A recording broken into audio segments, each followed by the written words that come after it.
Hi guys, കഴിഞ്ഞ വീഡിയോയിൽ എനിക്ക് Q&Aയിൽ സ്ഥിരമായിട്ട് വരുന്നൊരു ക്വസ്റ്റിനെ കുറിച്ച് പറഞ്ഞില്ലേ. അതിൻ്റെ കൂടെ വേറൊരു ക്വസ്റ്റ്യൻ കൂടെ ഉണ്ട്. എനിക്ക് കുറേ ആളുകൾ DM ചെയ്ത് വരെ ചോദിക്കുന്ന ഒരു ചോദ്യമാണ്.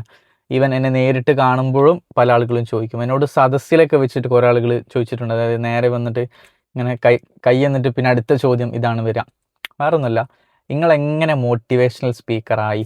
നിങ്ങളെങ്ങനെയാണ് ഇങ്ങനെ നമുക്ക് റിലേറ്റ് ചെയ്യാൻ പറ്റുന്ന കാര്യങ്ങൾ അതേപോലെ പറയുന്നത്? എൻ്റെ ലൈഫിൽ അനുഭവിച്ചുകൊണ്ടിരിക്കുന്ന കാര്യങ്ങൾ കറക്റ്റ് സമയത്ത് നിങ്ങൾ എങ്ങനെ പറയുന്നു? അങ്ങനത്തെ കുറേ ആളുകൾ ചോദിക്കലും പറയലൊക്കെ ഉണ്ട്. ഫസ്റ്റ് ഓഫ് ഓൾ എനിക്ക് പറയാനുള്ളത്, ഈ ഒരു കാര്യം ഞാൻ കേൾക്കുന്ന സമയത്ത് ഞാൻ ഭയങ്കര ഹാപ്പിയാണ്. ടു ബി ഓണസ്റ്റ്, ഞാൻ ഭയങ്കര ഹാപ്പിയാണ്. കാരണം ഞാൻ പറയുന്ന കാര്യം ആളുകൾക്ക് റിലേറ്റ് ചെയ്യാൻ പറ്റുന്നുണ്ട്, ആളുകൾ ആക്സെപ്റ്റ് ചെയ്യുന്നുണ്ട്, അവരുടെ സിറ്റുവേഷനായിട്ട് കണക്ട് ചെയ്യാൻ പറ്റുന്നുണ്ട് എന്ന ആളുകൾക്ക് ഫീൽ ചെയ്യുന്നുണ്ടല്ലോ. I am totally happy. ഫസ്റ്റത്തെ കാര്യം അതാണ്. ആൻഡ് രണ്ടാമത്തെ കാര്യം, ചോദ്യത്തിലേക്ക് വരാം. നിങ്ങൾ എങ്ങനെ മോട്ടിവേഷണൽ സ്പീക്കറായി? എനിക്ക് ആദ്യം പറയാനുള്ളത്, എനിക്കൊരു മോട്ടിവേഷണൽ സ്പീക്കർ എന്ന ലേബലിൽ അറിയപ്പെടാൻ വലിയ താല്പര്യമൊന്നുമില്ല. ഈവൻ ഞാൻ തന്നെ ഏതൊക്കെയോ പ്രോഗ്രാംസിൽ പറഞ്ഞിട്ടുണ്ട്, ഞാനൊരു മോട്ടിവേഷണൽ സ്പീക്കറാണെന്ന് എനിക്ക് പറയാൻ പോലും താല്പര്യം വരുന്നില്ല. എനിക്ക് പറയാൻ ഇഷ്ടം എന്താണെന്ന് വെച്ച് കഴിഞ്ഞാൽ, റിലേറ്റബിൾ സിറ്റുവേഷൻസ് ഷെയർ ചെയ്യുന്ന ആൾ, ആ ഒരു കാര്യമാണ് എനിക്ക് കൂടുതൽ ഇഷ്ടം. കാരണം മോട്ടിവേഷൻസിനൊക്കെ ഒരു സമയം ഉണ്ടടാ.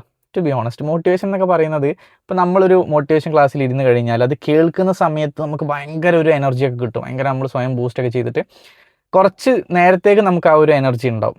ചിലപ്പോൾ ഒരു ദിവസത്തേക്ക് ആ ഒരു എനർജി ഉണ്ടാവും, 2 ദിവസത്തേക്ക് എനർജി ഉണ്ടാവും, പിന്നെ ആ എനർജി ഇങ്ങനെ കുറയും. നമുക്ക് ഇടയ്ക്കിടയ്ക്ക് ഇതിങ്ങനെ കിട്ടിക്കൊണ്ട് നിൽക്കണം. അതായത് നമുക്കിപ്പോൾ ഭക്ഷണമൊക്കെ കിട്ടുന്നത് പോലെ ഇടയ്ക്കിടയ്ക്ക് ഈ ഒരു മോട്ടിവേഷൻ കിട്ടിയാലേ അതിൻ്റെ റിസൾട്ട് വരുള്ളൂ. അല്ലാതെ ഒരു ക്ലാസ് കിട്ടി അല്ലെങ്കിൽ ഒരു മോട്ടിവേഷൻ ക്ലാസ് അറ്റൻഡ് ചെയ്ത് വെച്ചിട്ട് ഒരാളുടെ ലൈഫ് കംപ്ലീറ്റ് മാറി ഒന്നും എനിക്ക് പേഴ്സണലി തോന്നുന്നില്ല.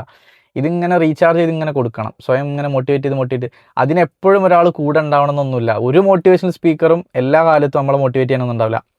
അതുകൊണ്ട് തന്നെ അങ്ങനെ ഒരു ലേബൽ എനിക്കുണ്ട്. പല ആളുകളും എന്നെ അഡ്രസ്സ് ചെയ്യുന്നത് അങ്ങനെയാണ്, മോട്ടിവേഷണൽ സ്പീക്കർ അങ്ങനെയാണ് അഡ്രസ്സ് ചെയ്യുന്നത്. പക്ഷേ ഞാൻ പലപ്പോഴും വിശ്വസിക്കുന്ന ഒരു കാര്യം, എനിക്കിഷ്ടം ആളുകൾക്ക് റിലേറ്റ് ചെയ്യാൻ പറ്റുന്ന സിറ്റുവേഷൻസും അതുപോലെ തന്നെ ആളുകൾക്ക് റിലേറ്റ് ചെയ്യാൻ പറ്റുന്ന ടോപ്പിക്സും ഷെയർ ചെയ്യുന്ന ഒരാളാണ് ഞാൻ. അതിലാണ് ഞാൻ കൂടുതൽ വിശ്വസിക്കുന്നത്. ആൻഡ് എങ്ങനെ ഈ ഒരു ആ ഒരു ചോദ്യത്തിൻ്റെ പ്രസക്തി എന്ന് പറയുന്നത് എങ്ങനെ ഈ ഒരു ഫീൽഡിലേക്ക് എത്തിയെന്നാണല്ലോ. എങ്ങനെ എത്തി എന്ന് ചോദിച്ചു കഴിഞ്ഞാൽ, ടു ബി ഓണസ്റ്റ് എനിക്കും അറിയില്ല.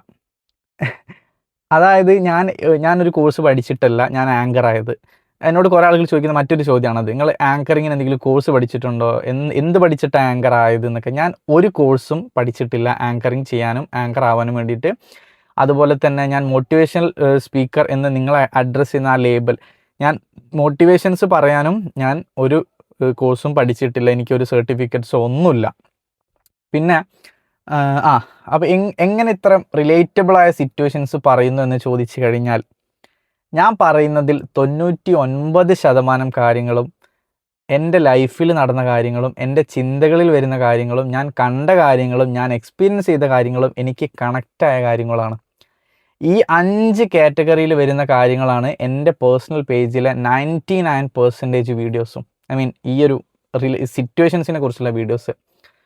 അതല്ലാത്ത ഒരുപാട് കോണ്ടൻസ് ആ പേജിൻ്റെ താഴോട്ട് പോയാൽ കാണാം. ഞാൻ പണ്ട് ഒരുപാട് ഓഫീസ് വ്ളോഗ് ചെയ്തിട്ടുണ്ട്, ഡെയിലി വ്ളോഗ് ചെയ്തിട്ടുണ്ട്, ഫുഡ് വ്ളോഗ് ചെയ്തിട്ടുണ്ട്, ഡാൻസ് ചെയ്തിട്ടുണ്ട്, അങ്ങനെ കുറേ വീഡിയോസ് അതിൻ്റെ താഴെ ഉണ്ട്. ഇപ്പോൾ നിങ്ങൾ കാണുന്ന ഈ ഒരു ടൈപ്പ് ഓഫ് വീഡിയോസ് എല്ലാം ഞാൻ പറഞ്ഞ പോലെ തന്നെ ഈ ഒരു 5 കാറ്റഗറിയിൽ വരുന്ന കാര്യങ്ങളാണ്. പിന്നെ ഞാൻ ആളുകളോട് ചോദിക്കലുണ്ട്, എന്തെങ്കിലും ടോപ്പിക് നിങ്ങൾക്ക് എന്തെങ്കിലും പറയണം എന്നുള്ള എന്തെങ്കിലും ടോപ്പിക്സ് നിങ്ങളെ മനസ്സിലുണ്ടോ എന്ന് ഞാൻ ചോദിക്കലുണ്ട്. എന്നിട്ട് ഒരാളൊരു എനിക്ക് പല ആളുകളും ടോപ്പിക്സ് പറഞ്ഞു തന്നിട്ടുണ്ടോ. ഈ ടോപ്പിക്കുകൾ ഞാൻ കേട്ട് കഴിഞ്ഞാൽ ഞാൻ എൻ്റെ ലൈഫിൽ എവിടെയെങ്കിലും ആ ടോപ്പിക്ക് സംഭവിച്ചിട്ടുണ്ടോ എന്ന് ഞാൻ ആദ്യം ആലോചിക്കും. ഉണ്ടെങ്കിൽ അതാണ് ഞാൻ പറയാം. പക്ഷെ അത് ഇൻഡയറക്റ്റ് ആയിട്ട് ഞാൻ പറയാം. എൻ്റെ ലൈഫിൽ സംഭവിച്ച ഒരു കാര്യവുമായിട്ട് കണക്ഷൻ അങ്ങനെയൊന്നുമല്ല ഞാൻ പറയാം. അതിനെ ഞാൻ എൻ്റേതായ ഒരു രീതിയിലേക്ക് മാറ്റി പറയുന്നു എന്നുള്ളൂ. അതല്ലാതെ വേറെ കാര്യം എന്ന് വെച്ചാൽ, എൻ്റെ ഒരു വീഡിയോക്കും സ്ക്രിപ്റ്റ് ഇല്ല. ഒരു വരി പോലും എഴുതിയ ഒരു വീഡിയോ പോലും എൻ്റെ പേജിലില്ല.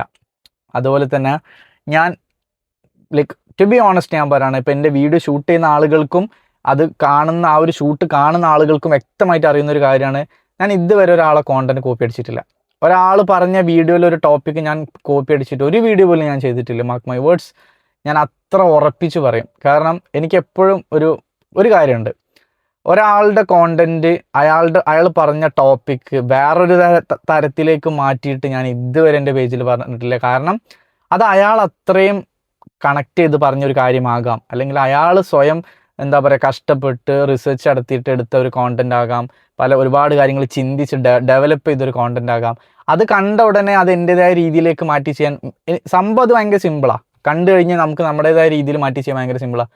പക്ഷേ ഞാനത് അയാളോട് ചെയ്യുന്ന ഏറ്റവും വലിയൊരു തെറ്റാണ്, ഞാൻ എന്നോട് ചെയ്യുന്ന ഏറ്റവും വലിയൊരു ചെറ്റത്തരാണ്. സോ അതുകൊണ്ട് തന്നെ ഞാൻ ഇതുവരെ ഒരാളുടെ കോണ്ടന്റ് കോപ്പി അടിച്ചിട്ടില്ല. പക്ഷേ എൻ്റെ ചില വീഡിയോസിൽ നിങ്ങൾക്ക് കാണാം, എനിക്ക് ഇഷ്ടപ്പെട്ട കോട്ടിനെ കുറിച്ച് ഞാൻ പറയലുണ്ട്, എനിക്ക് ഇഷ്ടപ്പെട്ട റൈറ്റിങ്സിനെ കുറിച്ച് ഞാൻ പറയലുണ്ട്, ഞാൻ വായിച്ചതിൽ എനിക്ക് ഇഷ്ടപ്പെട്ടതിനെ കുറിച്ച് പറയലുണ്ട്.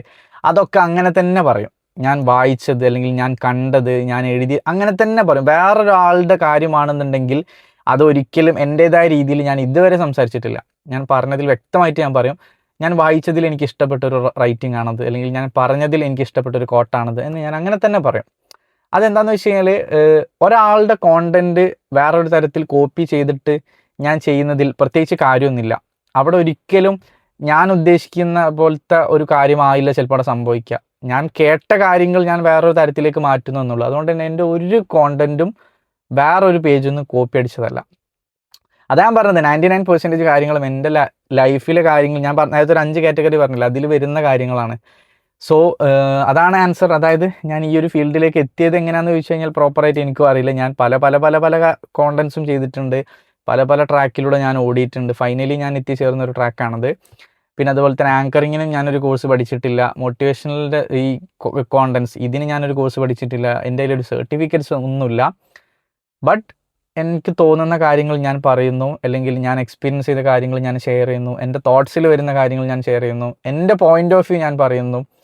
ആൻഡ് ഞാൻ ഇടയ്ക്ക് ഞാൻ പറയുന്ന ഒരു കാര്യമുണ്ട്, ഞാൻ പറയുന്ന ഒരു കാര്യം കേട്ടിട്ട് നിങ്ങൾ ലൈഫിൽ അപ്ലൈ ചെയ്യണം എന്നും എനിക്ക് വലിയ ആഗ്രഹമില്ല. കാരണം ഞാൻ എൻ്റെ പോയിന്റ് ഓഫ് വ്യൂ എന്നാണ് പറയുന്നത്.